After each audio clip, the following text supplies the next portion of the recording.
Идеална сватба. И още по-хубав меден месец. Да. О, да. О, не. Какво? Какво? Защо не останахме в Аспен още малко? Всички хубави неща. Не, това хубаво нещо няма да свърши. Трябва да кажем на родителите си. Трябва да кажем. Баща ми не обича изненадите. Аз трябва да... Не, няма да се разсърди. Да му звънна. Добре, както кажеш. Какво? Да, малко ми е странно, че нямам желание да споря. Защото не си доспала. Сигурно.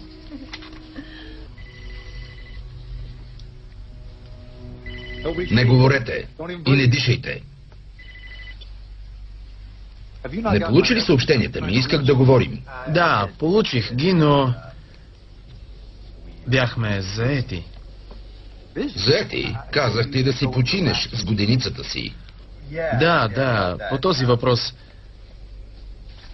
вече нямам годеница. Какво? Татко, ние с Стефи се оженихме. Просто не искахме голяма сватба. Не искахме репортери и стана много импулсивно. Не помисли, че баща ти ще иска да присъства? Вече се прибираме. Утре ще ми крещиш. Дай ми, Стефи. Ако обещаеш да бъдеш мил.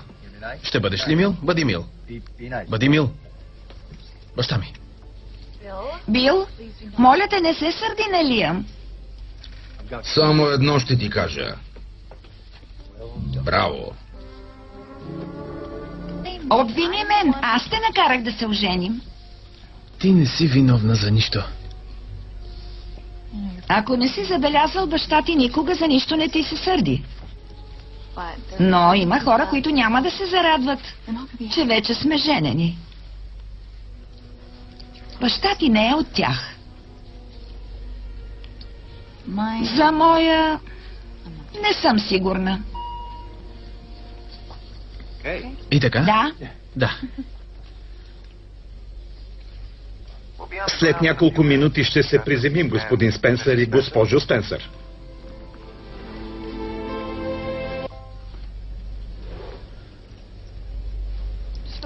А какво ще кажеш за китайски? Китай. Винаги съм искал да отида. Не, говоря ти за порцеланов сервиз. Чини, чаши, сусиери. Да, досега не съм правил голямо парти. Но ти сигурно си. Заедно ще можем да правим много неща, които не умеем да правим сами. Знаеш ли, мислил съм си, че е добре да се оженя, но се страхувах, че още първата сутрин ще ме облее студена пот. Не беше така. Аз съм свидетел. Мисля, че ще ми хареса да си ми съпруг.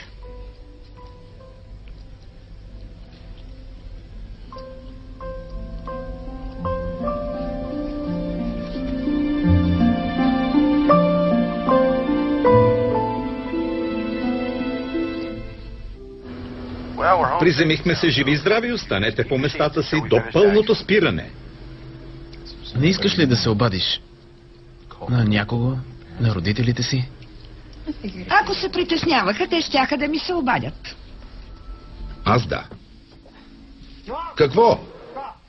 Спри. Пусни сака. Излез. Вдигни младоженката и я внеси вкъщи. Внеси я. Пусни я. Внимавай. Така. Елате тук. Поздравление, сине. Благодаря. Стефи, добре дошла в семейството.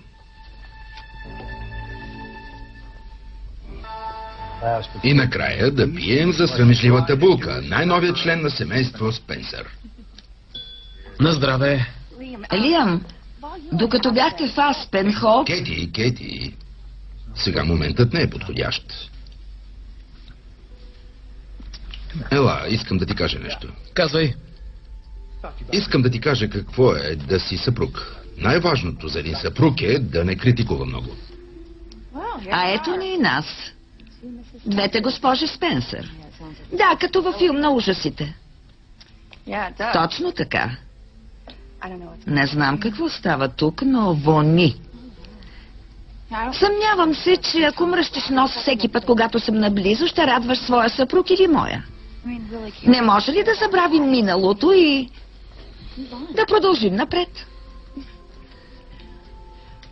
Знаеш ли какво казват, който забравя миналото, е орисан да го повтори? Лиам е всичко за мен. Той е онова, което преди мислех за Бил. И много повече. Кейти, аз ще бъда добра съпруга. И ще му родя деца. Ще му помагам да успява. С мене Спенсър ще се гордеят. А ти ще устоиш на изкушението да бъдеш зла свекърва. Ще видим. Лиам е невероятен човек. Той заслужава да бъде с моята племенница и ако зависи от мен, това ще стане. Ти си го изманипулирала и рано или късно Лиам ще го осъзнае и ще те изостави. Поздравления! Радвай се докато можеш, защото няма да е задълго.